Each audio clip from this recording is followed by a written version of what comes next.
Allez, Shavua Tov ou Mazel Tov. Une belle et bonne semaine, Bezrat Hashem. Sfirat HaOmer. Sfirat HaOmer, Omer Arav, Metaeret et Adam, Vetov Shichamen Leze. Le fait de compter le Homer purifie, pas au niveau chrétien du terme, d'accord, on va le voir, mais purifie la personne. On va voir c'est quoi purification. Metaeret et Adam. C'est Mikadesh en hébreu. Metaher, c'est purifier. On va voir ce que ça veut dire purifier. Katavashla, on a amené le Shla hier, celui qui était là au cours. On a amené le Shla hier, extraordinaire. Extraordinaire. C'était du feu. C'était du feu. Horowitz, c'est ça? Horowitz. Mais on a fait le Tioul. Celui qui était au Tioul, qu'on a fait le Tioul dans le Nord, il y avait monsieur Vendanad. On vous rappelait, juste à l'entrée, avant de rentrer chez le Rambam. Toi, tu n'étais pas là, tu ne pouvais pas, c'était les Takvarot. Je suis venu quand on a été voir Myriam. Exactement. Si je fallait pouvoir. Alors, tu étais là, parce qu'on a fait quand on avait fait ça. Alors, tu étais là. Oui, j'étais là. Ah non, tu n'étais pas là, parce qu'on n'a pas été. Ça, c'était une autre tioule qu'on a fait. Ah, d'accord. Ok. Katavashla. Inyan Sfirat HaOmer. Ou Inyan Gadol Vekdusha Yona Shimamshichim Alatzmam. Lorsque le compte le Homer, savoir que c'est, là on parle de Gdusha, de sainteté. Mamash, on fait descendre un shefa, une abondance de Gdusha au moment où on compte le Homer. C'est pour ça que c'est important au moment du compte du Homer de s'éveiller à la Teshuvah, au repentir. Veiller Kadosh Vetao. Et à ce moment-là, tu es Kadosh Vetao. Donc quand tu fais le compte du Homer, sache par la prononciation que tu fais, Ayom, Arachama, tout ce que tu fais, le compte du Homer, tu fais un shefa de Gdusha Vetara sur toi. Mais il faut y penser. Comme on a expliqué plus d'une fois, tout est dans la Kavana, tout est dans l'intention. Si tu as l'intention, tu as l'intention. Tu n'as pas l'intention, tu passes à côté. Donc si tu fais Teshuvah pendant ce moment-là, Il dit même pas faire Teshuvah. Les harer biteshuvah. Penser, un éveil de Teshuvah. Ah, tu fais Teshuvah, tu vas te changer ta vie. Un éveil de Teshuvah. Tu veux t'améliorer. D'accord? Dans tel et tel domaine, tel et tel mida, tel et tel, d'accord, dans telle et telle chose précise. Les horaires, te réveiller déjà, on a dit, le feu. Il y a un autre sefer qui s'appelle Beseder Hayom et il dit comme ça. Tsarir shichaven besfirazol eter atzom marshiotav. Quand tu comptes le Homer, faut que tu penses Behemet à purifier ta personne, mais surtout tes pensées. On dit plus d'une fois. Sauf Maaseh, mais Marshavatrila. Un acte, en vérité, un acte est le résultat d'une pensée. On est très souvent, quand en général les pensées sont bonnes, ben tu vas voir que ta vie elle est bonne. Les choses vont se passer comme il faut, Bezrat Hashem. Lama, parce que tu as une bonne intention, parce que tu as une bonne pensée. D'où l'importance de penser, toujours, comme Pirkei on a lu, cette semaine, ce Shabbat, toujours penser les Kav Zechut, toujours penser les Kav Zechut, toujours penser bien sur son ami, toujours penser bien sur l'autre. On a tous une tendance à écraser l'autre, à vouloir trouver la petite bête. Surtout quand on voit quelqu'un qui nous paraît pas parfait, parce qu'il n'y a personne qui est parfait, à part Rabbi Moshe. Mais. Oh là là. Mais. C'était pas moi, pardon. Je parlais de toi. Non. Je parlais de toi. D'accord? À part Rabbi Moshe, il n'y a personne vraiment parfait dans ce monde-là. Mais. D'accord? Mais. On a tendance aussi à chercher chez la personne, tu vois, qui nous paraît bien, qui se tient bien, qui fait les choses bien. On a envie un peu de lui mettre les défauts. Les bâtons dans les roues.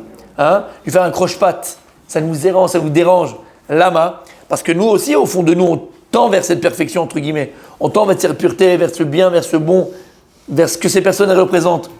La différence de lui, c'est que nous, on est des nullards. On est des médiocres. Mais pourquoi? Parce qu'on peut y arriver, si on veut. Ben voilà, c'est que lui, il travaille sur lui, mais nous, on se laisse aller. Alors ça nous énerve. Il y a un Rav Dessler sur ça, monsieur. Ça me rappelle maintenant. Oh, extraordinaire. Non, mais vraiment. Bon. On en reparlera besoin de chef. Non, il faut le faire. Non, mais... Oh, on ne peut pas donner des choses comme ça. Oh, il faut se préparer. Toute la journée, tu dis attention, ce soir, c'est Rav Dessler. Tu vas pas penser à n'importe quoi. Tu vas te préparer. Tu vas te trop au mikvé. Bezrat Hashem, exactement, magnifique. En tout cas, tu as compris, on a tous tendance à vouloir l'autre échouer. C'est ça qui dit Pirkei Avot. Fais attention. Sois dan et kol adam le kav zechut. Toujours avoir un bon regard, voir les gens d'un bon œil. Bémet. Donc on reprend ici, continue. Donc quand tu vas compter le Homer, pense Bémet à purifier tes pensées. Comme on l'a dit, c'est la carte mère. Si au niveau de la tête, au niveau de la pensée, c'est pollué, bah, finalement, c'est une vraie maladie à Shemishmor, ça veut dire que c'est un vrai problème. Parce que c'est la carte mère. Alors même si, mais à l'extérieur, tu as le look, tu fais croire que tout ce que... C'est pas bon, il y a un malaise, il y a un véritable malaise. Liot mukhan ou meutal leom chamishim shinitan bo Torah kedosha. Et il dit donc en fait te préparer et préparer tes pensées, Be'ezrat Hashem, au 50e jour qui est le don de la Torah. Et comme on a expliqué plus d'une fois, on ne peut pas prétendre recevoir la Torah si au préalable on n'a pas lavé la casserole. La parabole de Rav Chaim Rav Chaim disait toujours qu'il veut faire son lait, son café au lait, son lait chaud le matin. Alors il prend une casserole, une petite marmite et il met le lait dans la casserole. Et il la met sur le feu. Il la fait chauffer, il met dans son verre. Il se rend compte que le lait il est sale. Qu'est-ce qu'il fait? Il jette le lait, il remet le lait dans la casserole. Et il refait, et il refait, et il refait encore chauffer. Et comme ça 20 fois. Et 20 fois il est sale le lait. C'est toujours après qu'il. Avant de mettre le lait dans la casserole, le lait c'est la Torah, il faut laver la casserole. Sinon le lait sera toujours sale. Et ça s'appelle dans le jargon de la Gemara, Naval Birshut Torah.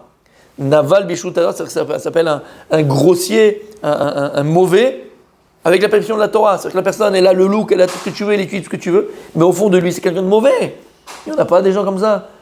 On n'est pas de nous-mêmes, mais des fois un petit peu comme ça. Parce qu'on ne parle pas des autres, toujours on parle de nous. On est d'accord? Ok. Et donc, on ne peut pas prétendre recevoir la Torah, si on n'a pas d'abord travaillé ses midotes. C'est ce qu'il dit ici. Maintenant, comment tu vas travailler tes midotes? Comment ça va m'imprégner? Une des choses qu'on doit faire, c'est au moment de Sfirat HaOmer, au moment où on va compter le Homer, penser, mamash l'itorer, les horaires et ta tchouva, éveiller la tchouva en nous. Vechen, asub yitzel Mitzrayim, mitoch kura parzel. C'est ce qu'ils ont fait au moment de Yitzel Mitzrayim, de la sortie d'Égypte, comme il y a écrit dans Pirkei de Rabbi Eliezer. Au moment de Kriyat Yam-Souf, la mer ne voulait pas s'ouvrir. Alelu ovdei avodah zara, alelu ovdei avodah zara. Il leur a dit, Moshe Rabbeinu, maintenant on va sortir d'Égypte, on est devant la mer, jetez toute la avodah zara que vous avez d'Égypte. C'est-à-dire que même quand ils sont sortis d'Égypte, ils avaient pris avec eux des petits tam-tam, des petits tatam, des petits tum-tum, des petits bouddhas, des petits machins. C'était encore attaché, en malasot. Là, c'est le moment de faire teshuva gedola. Il a dit, Moshe Rabbeinu, dans Pirkei de Rabbi Eliezer, c'est un zman, c'est un moment de teshuva gedola, de grand repentir. Faut tout jeter. C'est pareil. Si on veut prétendre Matan Torah, il faut se débarrasser de la avodah zara. Tu me dis, attends, il y a du avodah zara aujourd'hui. Tu peux tout rendre à avodah zara. Le football, tu peux le rendre à avodah zara. Comme j'ai expliqué. C'est quoi avodah zara? Avodah zara, c'est un travail étranger. Étranger à celui d'Akadosh Baruch Hu. C'est-à-dire que quand tu fais passer quelque chose avant le service divin, c'est que tu fais avodah zara. Si pour toi le football c'est plus important que prier en minyan à la synagogue, parce qu'au même moment il y a le match qui t'a voulu voir ça s'appelle avodah zara. T'as compris ce que ça veut dire? Si pour toi l'argent, ça peut être avodah zara. Comment? Si tu es capable de voler, de mentir, de piétiner, de tuer, ça s'appelle avodah zara. C'est-à-dire que l'argent il passe avant l'avodah Hashem. Le sexe il peut être avodah zara. Bien sûr. Bien sûr. Messieurs. Ah ben voilà, ça y est, je les ai perdus. C'est le prêtre. Oui, mon père. Avant, la seule avodah zara qu'il y avait, c'était les idoles. Bevadaï. Aujourd'hui, c'est transformé. Tu comprends? Tout ce qui passe avant la avodat Hashem, ça s'appelle la avodah zara, mon tzaddik. Ok. Shayu mudbaim bemem tesharet tuma venitaru beyamim elu. Pourquoi est-ce que c'est un moment où on a cette possibilité de recevoir ce shefa, une abondance minashamayim, mamash du ciel, d'Akadosh Baruch Hu directement, cette possibilité de sanctifier Behemet, de se purifier Behemet. On a expliqué, le Rav Desser nous a expliqué 1000 fois que le temps c'est comme un cercle, c'est pas comme une. C'est pas linéaire, il n'est pas linéaire. C'est pas linéaire, c'est-à-dire qu'il n'y a aucun rapport entre ce que tu es aujourd'hui, ce que tu vis aujourd'hui et ce qu'il y a eu à l'époque. Non, c'est un cercle, on revient exactement au même moment. Et ce moment de Sfirat HaOmer, qu'est-ce qu'il représente? La sortie des Bnei Israël d'Égypte. Et qu'est-ce qui s'est passé? On est arrivé au 49e degré de Touma en Égypte. Et Akadosh Baruch Hu, sorti d'Égypte, il nous a fait passer directement 0. Et de 0 qu'on est parti d'Égypte, on est arrivé à quoi? Matan Torah, où Akadosh Baruch Hu, chaque jour qui passait dans le désert jusqu'à arriver à Matan Torah, Be'ar Sinai, Akadosh Baruch Hu, Am Israël, s'est purifié dans le désert, arrivé à 49e jour, 50e, Matan Torah. C'est-à-dire que ce temps-là, Ça a duré 50 jours. c'est 49 plus 1, 50e, le jour du Shavuot. C'est-à-dire que ce même temps-là, on le revit maintenant. Donc cette tâche-para que l'Am Israël a préparée, cette influence positive que l'Am Israël a préparée, d'accord? Il existe encore. Et donc si nous-mêmes on se prépare à Matan Torah, comme Am Israël s'est préparé à Matan Torah, comment? En travaillant nos midot, la colère, on va le voir, la colère, c'est le mal de tout, la colère. L'orgueil. L'Akpada. L'Akpada qu'on a vu hier. L'Akpada. C'est quoi l'Akpada? Ah, t'aurais dû être là, mon tzaddik. T'aurais dû être là. Alors, non, je rigole. L'Akpada, c'est quoi? C'est dur. Tenir rigueur. Trop strict à la maison. Tenir rigueur à la maison. Être dur à la maison. Et t'étais là, en plus, tu dormais. D'accord. Ah, mais je me rappelle plus du mot. Non, mais la vérité, tu sais pourquoi? Ça lui parle pas, c'est pas lui. Il parle. Blainara, c'est un chamallow, ça. Moi, je te le dis. Toi, t'es d'ailleurs trop beau, trop. D'accord. Non, pas Oui. Non, pas de nouvelles. Non, en fait, à partir du moment où ils sont sortis d'Égypte, parce qu'ils Oui. comptaient l'Omer aussi, jusqu'au dans la Torah, en dehors Oui. des midotes, en fait, Oui. Est-ce qu'ils comptaient aussi le Homer? Oh, alors on va le voir. C'est un dioun. Est-ce que l'âme Israël, ils ont compté le Homer dans le désert? Extraordinaire. Extraordinaire. Oui, quand on est sorti, est-ce qu'on a compté le Homer? Il y a fait meurtre. Mais ils savaient le jour où vous allez recevoir la Torah, Mérina? Comment? Le 5e jour. Quand ils étaient en Égypte. Ils savaient que le matin de Torah, ça allait être le 49e jour. Mais Vadaï. Mais Vadaï, ils sont préparés à ça. Vadaï. Mais Vadaï. Alors franchement, extraordinaire. C'est Moïse qui les a préparés à ça. Comment? C'est Moïse qui les a préparés. Il aurait pu leur dire vous allez recevoir la Torah. Vadaï. Pendant 50 jours, ils étaient purs. Pendant 50 jours, ils se sont améliorés pour devenir. Exactement. premier degré pur. Exactement. Deux choses différentes. Non, mais c'est ça. Mais tout est vrai. Tout est vrai. Mais tout est vrai. C'est un shefa. Am Israël s'est préparé, ce que j'ai dit. Am Israël s'est préparé sur le matin de Torah. D'accord? Oui, mais est-ce qu'ils étaient bons pendant 50 jours? Ils étaient les mêmes, au même degré de Mais non, puisque 1, 2, 3, 4, ils sont montés.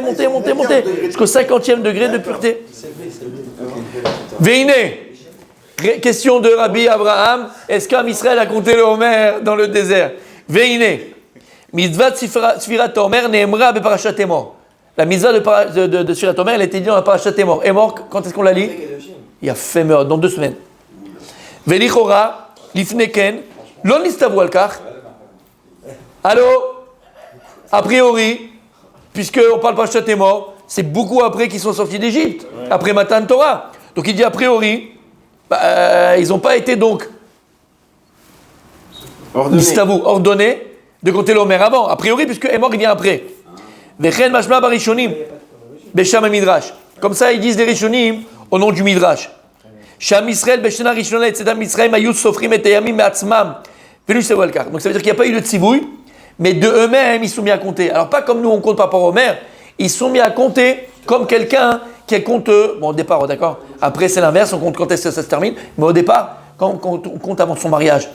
Tu as 30 jours du mariage, tu as 29 jours du mariage, alors tu fais 1 jour, 2 jours, 3 jours, d'accord? Pas dans ce sens-là, mais dans le sens 1, 2, 3, 4. Comme quelqu'un qui sait qu'il va avoir la Kala dans pas longtemps, et donc ils ont compté d'eux-mêmes. Hachem leur a rien demandé, et d'eux-mêmes ils se sont éveillés à compter le Omer. Mais pas par rapport au Omer, par rapport à... Oui, mais ça avait à la Torah. Par rapport à la Torah. Ils ne savaient pas qu'ils allaient recevoir. Mais si, Ceux qui savaient. Ah, ils savaient? Mais Badaï. s'ils savaient qu'ils allaient recevoir Ils savaient la Torah depuis Abraham Avinu, ils savaient qu'ils reçoivent la Torah. Depuis Abraham Avinu, ils savaient qu'ils reçoivent la Torah. Ou Biprat. Ou Biprat. Chez Bashana Rishona Dain Louis Krivo et Omer. À plus raison parce qu'on sait très bien qu'il n'y avait pas encore la Korban Omer à ce moment-là quand il est sorti d'Égypte. Vim Asfira il Korban Omer. Lo Aya Shayach Mitzvat Asfira. Et puisque nous on sait que la Sfirat Omer aussi elle est parallèle et dépendante du Korban Omer aussi. Alors voilà, et il n'y avait pas encore tout ça. Donc c'est sûr qu'ils n'ont pas compté, ils n'ont pas eu le tzivouille de compter. Par contre, il dit ils ont compté, mais ils n'ont pas compté comme nous. Ils ont compté comme quelqu'un qui attendait avec impatience Matan Torah. Quand est-ce qu'on va recevoir la Torah? Comment? Mais Vadaï, tout est prévu. Abraham Avinu, il sait. Akadosh Baruch Hu, il a dit à Abraham Avinu, mais Gam, parce que ton peuple sera un peuple dans une terre étrangère, Ben Avetarim. Exactement. Et après, il a écrit la fin du pasouk. Yetsu Bechouch Gadol. Et je les ferai sortir avec un grand Rechouch. Il dit là-bas, c'est quoi Rashi? Il dit, c'est quoi Rechouch Gadol? Il dit, c'est Matan Torah. T'inquiète pas, ils sortiront, ils auront Rechouch Gadol. Un grand bien, je vais leur donner. Il a dit, c'est quoi le grand bien que tu vas donner à mes enfants? C'est la Torah. Mais à quelle date? C'est pas daté. Non, la Torah, c'est pas dans les détails. C'est pas le Figaro, c'est pas le Parisien. D'accord? On sait qu'il a donné tout. On dit que la mise que vous avez au début, c'est tous les soirs, il faut avoir la kavana de compter, rajouter une étape. Oui. Maintenant, de façon concrète, ça veut dire que le deux jours, on doit retrouver on doit relever nos midotes. Alors qu'est-ce qu'on étudie pour que chaque jour, on va élever nos midotes? C'est les Pirkei Avot par exemple? C'est pour ça qu'ils sont les Pirkei Avot? Parce que les Pirkei Avot, c'est les... Chaque jour, ce que j'ai expliqué, dans le Sidour, il y a écrit ce que tu as travaillé. C'est quoi? Dans les Sidourim. Quand tu comptes le premier jour, juste en bas, il y a écrit quel sphira, avec quel est le récessif et quel est le récessif et le dominant. Chaque semaine représente une sphira. Première, c'était Chesed, donc Gvura maintenant. D'accord, on peut passer la première semaine. C'est Gvura. Et dans Gvura, tu as le dominant, c'est Gvura. Et tu as récessif, c'est la Mida aussi qui compresse-moi ce jour-là. Netzar Sheba Gvura, Od Sheba Gvura, Yesod Sheba Gvura, et ainsi de suite. Semaine prochaine, troisième semaine, on passe à quoi? Après Gvura, Tiferet. Tiferet, c'est la splendeur, c'est la grandeur. D'accord? C'est Kiddush Hashem, c'est toutes ces choses-là. Ok? Voilà ce qu'on va travailler. Et c'est pour ça qu'on a l'habitude de lire pendant cette période que tu viens de dire Pirkei Avot. Parce que ce que Pirkei Avot, c'est des leçons de vie. Ce ne sont que des leçons de vie. Mais Vadaï, quand tu lis Pirkei Avot, tu apprends à vivre. Tu apprends à être un Ben Adam. On a le temps de les étudier, de les lire. Il faut prendre au moins de les lire, de les comprendre. Déjà, rien que tu comprends la traduction, c'est un monde du Fnatzmo. Et si Bezrat Hashem, tu es intelligent, alors prends un peu de temps encore plus pour essayer de prendre au moins une Mishnah et comprends-la avec les Mefarshim, les commentateurs. C'est extraordinaire. Et si tu es encore plus intelligent, prends le temps de faire 2 Mishnayot. Et si tu es encore plus intelligent, fais tout le Pérec avec les Mefarshim. C'est qu'à chaque fois pendant la semaine ou tous les jours, tu veux prendre ton portable pour rien foutre avec, parce que tu n'as pas ni de mail à envoyer, ni rien à envoyer. Tu te dis, mais qu'est-ce que je suis bête? Pose-le, et l'heure que tu veux passer à ton Counting Crunch, là, à ton machin Bill chouette, d'accord? Qu'est-ce que tu fais? Tu prends un Pirkei Avot, et tu vas voir ce que ça va t'apporter. T'as compris? Je parle pour moi, bien sûr. Quand ça a été rédigé avec les Pirkei Avot? Comment? Quand ça a été rédigé? Quand ça a été rédigé les Pirkei Avot? Pirkei Avot, non, ça a été rédigé à partir les premiers. Au même moment que la... Quand est-ce que c'est rédigé? Il y en a qui disent non, il y en a qui disent Pirkei Avot, attention. Il y en a qui disent Pirkei Avot, ça a été les Moshe Rabbeinu. À Yoshua. Et c'est comme ça de génération en génération. Et après, les Chachamim, certains Chachamim, ils ont retrouvé eux, entre guillemets, ils ont retrouvé ce que ça m'embête tout ça. Ça a déjà été enseigné par Moshe Rabbeinu. Comme ça, c'est écrit dans l'Agdama là-bas. Quand il explique, il y en a qui pensent. D'ailleurs, où on a ça, où tu peux voir ça, messieurs, vous savez qu'à la synagogue, on a une très belle bibliothèque. Alors les livres sentent encore le neuf. Malgré que ça fait 4 ans qu'on a acheté les livres, ils sentent encore le neuf. Parce que s'il n'y a qu'une personne qui l'utilise, ça va être difficile quand même qu'ils sentent le vieux. Parce qu'on a quand même un paquet, Blainara. Et ben on a en haut, vers le milieu, il y a écrit là-bas Pirkei Avot, Metivta. Extraordinaire. Il y a l'Agdama où il t'explique d'où vient Pirkei Avot, où il est, machin, tout ça. Une des DA, c'est que c'était depuis Moshe Rabbeinu. Et les Mishnayot, elles sont expliquées de manière magnifique. Magnifique. Il est là. Il sent encore le Blaise, il est merveilleux, mais il est là. C'est péché. Donc les Pirkei Avot sont des Mishnayot? Mais oui, mais il est là. Bah oui. Oui. Et pourquoi il n'y a pas de Gemara alors sur la Pirkei Avot? Non, c'est que du moussard, il n'y a pas d'études dedans. C'est comme les Farshim. Pas de loi. Si tu dis qu'ils commençaient déjà à compter le Homer, ils savaient qu'ils allaient recevoir la Torah. Oui. Un, pourquoi ils n'ont pas arrêté de se plaindre. Deux, pourquoi ils ont fauté jusqu'à maintenant. Parce que c'est des hommes. Pourquoi ils n'ont pas arrêté de se plaindre d'abord, s'ils savent ce qu'ils vont avoir, et pourquoi ils ont fauté aussi durement. C'était en direct, je vais demander aux gens est-ce que vous voulez que je réponde ou pas, ou bien en avance, parce qu'on a rien dit. Je sais pas ce que veulent les gens. C'est le niveau déjà. Qu'est-ce qu'on fait? On répond pas, on fait quoi? On avance? On n'a rien dit, j'ai même pas commencé le truc, moi. Ok, alors next time. J'en ai marre. Moi, je me casse la tête, j'en ai marre. Magnifique question. Messieurs, il y a un livre qui s'appelle Derech Mitzvotecha, qui a été écrit par l'Admour Haïm-Tsaï. Oui. L'Admour Haïm-Tsaï, c'est qui l'Admour de ma vie? C'est toi. S'il vous plaît, pas de jalousie, s'il vous plaît. L'Admour Haïm-Tsaï, dans la lignée Chabad, il y a plusieurs Admourim. D'accord, il y a eu plusieurs. L'Admour Haïm-Tsaï, il a écrit un livre qui s'appelle Derech Mitzvotecha. C'est un livre extraordinaire de Chassidut et de Kabbalah en même temps, mais qui est à la portée, pas de tout le monde, mais qui est compréhensible. Il y a des livres qui ne comprennent rien. Très compréhensible et il est merveilleux. Et il t'explique les mitzvot. Alpi Sod, Alpi Chassidut. Il t'explique les mitzvot, il t'explique les mitzvot. C'est Mechila, du terme, d'accord, la comparaison, messieurs. C'est le Disneyland de la Torah. Là où tu tournes la tête, c'est une merveille. C'est Bémet. C'est le Disneyland de la Torah. C'est merveilleux. Et là-bas, il pose ta question. C'est pas que j'étais l'Admour de ma vie. D'accord? Et là-bas, il pose sa question. La question qu'il a posée à Rabbi Dan, c'est regarde, ils savent qu'il y a Matan Torah qui arrive, ils savent qu'il y a ça, ils savent machin, pourquoi ils se sont plaints? Pourquoi ils se sont. D'accord? Ok. Rappelle-toi, tous les soirs, quand tu fais le Homer, qu'est-ce que tu dis? Les Shem Yichud. Et dans les Shem Yichud, qu'est-ce que tu dis là-bas? À la fin. Mais. Oui?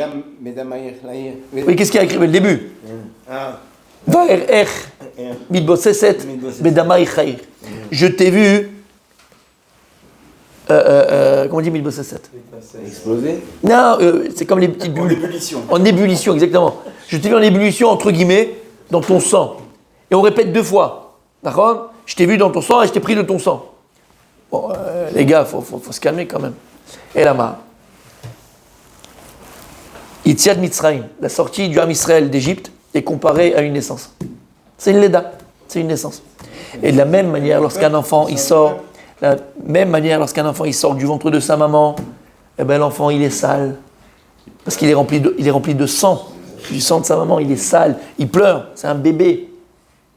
En lodat, il n'a pas de Savoir. conscience. C'est un bébé. Il est dans son sang. Il dit à Kadosh Baruch, quand je vous ai fait sortir d'Égypte, vous étiez comme un bébé qui sort du ventre de sa mère. Vous étiez encore sale dans votre sang. Et je vous ai pris et je vous ai nettoyé. Quand est-ce qu'Hachem il a nettoyé le bébé? Pendant ces 49 jours jusqu'à 50e. Et on est passé d'un stade bébé de la naissance, de nouveau-né, de nourrisson à Ben Adam. Nourrisson à Ben Adam. Ça met des années pour devenir un homme. Et il y en a qui ne le deviennent jamais d'ailleurs. Mais bon, passons. En tout cas, on espère, ok? Pour devenir un homme c'est avec une vraie conscience de la vie, vraie conscience d'Akadosh Baruch Hu. D'accord? Donc tu vois qu'on compare la sortie d'Égypte à Israël qui sort d'Égypte comme un enfant qui sort du ventre de sa maman. Et d'ailleurs, quand un enfant il sort du ventre de la maman, quand tu vois le bébé dans son sang, encore dans le placenta, il est sale, il est là, il est livré à lui-même parce qu'il ne peut rien faire, il ne peut pas se mettre debout, il ne peut pas se marcher, il ne peut pas parler, il ne peut pas voir, il ne fait rien, il pleure parce qu'il... Premier souffle, d'accord? Tu te dis, il y a un problème. Pourquoi il y a un problème? Si tu avais mis sur la maman une machine, d'accord? Juste pour mesurer la force du bébé, tu te dis, c'est un éléphant qui va sortir. Tu sais la montée d'adrénaline qu'il faut pour que l'enfant il sorte du ventre de sa maman? C'est à la vitesse de la lumière. Lama, parce que l'enfant, il a quand il est dans le ventre de la maman, les deux côtés du cœur, entre guillemets, il y a deux vulves, deux valves, je sais pas comment on appelle ça, ils sont ouvertes. Et si les deux sont ouvertes, il ne peut pas respirer. Si répète, c'est qu'il y en a. Voilà, exactement, je sais pas les mots, merci. Et en fait, qu'est-ce qui se passe? C'est que il y a une montée d'adrénaline qui se passe à ce moment-là, pour que le sang il arrive à la vitesse de la lumière pratiquement au cœur, pour que ça fasse un bouchon, pour que ça bouche. Et c'est la première fois qu'il va pouvoir respirer, l'enfant. Donc quand tu calcules, tu dis qu'est-ce qui va sortir de là, tu dis c'est un éléphant, la force, la puissance qu'il y a, mais c'est fou. Et qu'est-ce qui sort? Qu'est-ce qui sort? Rien, un petit coquelet, un coquelet. En Israël, on était au 49e degré de Touma. Comment on va passer du 49 à 0 directement à 0? C'est qu'on sort de 49 à 0, il faut des années, il faut des mois. Là-bas, on a expliqué que la sortie, c'est Géoulat Hadat. Akadosh Baruch Hu, en un instant, comme un aimant, comme un bébé qui va y avoir l'adrénaline. En un instant, Akadosh Baruch Hu, il se dévoile au Ham Israël. Il s'est fait voir au Ham Israël. Quand tu vois Dieu, tu es happé par Akadosh Baruch Hu, comme un bébé pour le faire sortir du ventre de sa maman. On a une montée d'adrénaline en Égypte, comme un bébé qui sort du ventre de sa maman. Paf! Et quand on est sorti, qu'est-ce qu'on était? Rien du tout ça. Des bébés. Alors ils n'avaient pas réellement Attends. Des bébés. Il dit l'Admour Haïmtsaï dans Derech Mitzvotecha. Maintenant tu vas comprendre pourquoi tu vois juste avant Matan Torah, ils se sont plaints, on n'a pas d'eau, on n'a pas ceci, on n'a pas cela. Et c'était des bébés. C'était des bébés. Il fallait acquérir cette conscience. La conscience bémette complète et entière de Hachem, ils vont l'avoir quand? À Matan Torah. Mais entre-temps, le 3e jour, ils sont quoi? Choum d'avoir, kloum, rien. C'est des bébés. Et Hachem, c'est comme un aimant. Il leur fait voir des mille et des cents, des miracles de foot, gîte play, la mer qui va s'ouvrir. Mais c'est des bébés. Ils n'ont pas conscience encore. C'est des bébés, ils sont restés encore état bébé. Et on a eu ces 49 jours, 50e, pour être devenu, entre guillemets, adulte. Alors je te l'ai fait en 3 secondes et demie, tu comprends que chez lui, c'est 4 pages ou 5 pages. Ok? Mais c'est ce qu'il dit à la fin. Hachem, il accepte que chaque année, on est entre guillemets des bébés et on revient à 0 et on a les 49 jours du Homer pour faire tchouva entre guillemets jusqu'à Matan Torah. Donc c'est un petit peu... Veyoshua Na'ar, Lo Yamush Mitoch Haoel. Écrit dans la Torah. Après Matan Torah, écrit Veyoshua Na'ar. Yoshua c'était un Na'ar, c'était un jeune enfant. Lo Yamush Mitoch Haoel. Et il ne bougeait pas du Oel, de la tente, il attendait Moshe Rabbeinu qui redescende. Omer Midrash, Yoshua Na'ar, c'était un jeune, un adolescent, quoi, un jeune. Quel âge il avait, Yoshua 52 ans. Il dit le Midrash, 52 ans. Pourquoi tu l'appelles Na'ar? Par rapport à ce que tu viens de dire, mon tzaddik. Akadosh Baruch Hu. Comment on appelle un érudit en Torah? Talmid Chacham. Talmid Chacham. C'est pas un Chacham. Un Chacham, c'est chez c'est pas chez nous. Talmid, non, c'est pas chez nous. Talmid Chacham, il faut rester Talmid. Pourquoi? Le Midrash il dit Akadosh Baruch Hu eno makpid. Akadosh Baruch Hu, il tient pas rigueur sur quelqu'un qui apprend. Si quelqu'un il est dans l'apprentissage, tu vas pas tenir rigueur, il apprend, donc il s'améliore. La pire des choses, c'est quelqu'un qui arrête d'apprendre, quelqu'un qui ne veut pas apprendre. Lui, tu dis pourquoi nul n'est censé ignorer la loi. Mais si tu es en train d'apprendre la loi, c'est pas grave, tu vas y arriver. Tu es arrivé quoi dans Shulchan Aruch au Siman Dalet. Tu vas arriver au He, et après le He, tu as le Yud, après le Yud, tu as le Kouf, et après tu as le. Tu vas arriver, mais tu apprends. Akadosh non Makpid. Et c'est pour ça que lorsque le Midrash dit Moshe Rabbeinu, il va dire à Yoshua Benoun, puisque qui va prendre la suite de Moshe Rabbeinu, c'est Yoshua. Et il va lui dire comme ça, il dit le Midrash, Chazak Behematz, sois fort et vaillant, d'accord? Il dit, qu'est-ce qu'il a dit en fait, Moshe Rabbeinu à Yoshua? C'est un scoop. Omer à Midrash. Yoshua, le peuple que je te donne maintenant, Tinokim, c'est des enfants, Al takpid alehem. Comme ça, il dit Moshe Rabbeinu à Yoshua, ne sois pas trop strict avec eux, leur tiens pas rigueur. Il dit, mais pourquoi Moshe Rabbeinu a dit ça? Ça veut dire quoi? C'est des enfants. C'est des enfants, c'est pas dans le sens péjoratif du terme. C'est des enfants dans le sens. Un enfant, qu'est-ce que c'est? C'est quoi la définition même d'un enfant, d'un bébé, d'un enfant? C'est l'apprentissage.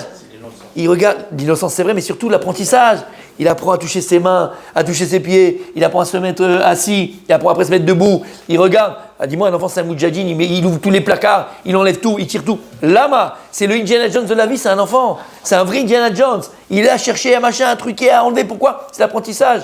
C'est ça qu'il a dit Moshe Rabbeinu à Yoshua Binoun. Attention Yoshua, tu vas être manique du Ham Israël, voilà ce qu'il faut que tu aies en toi.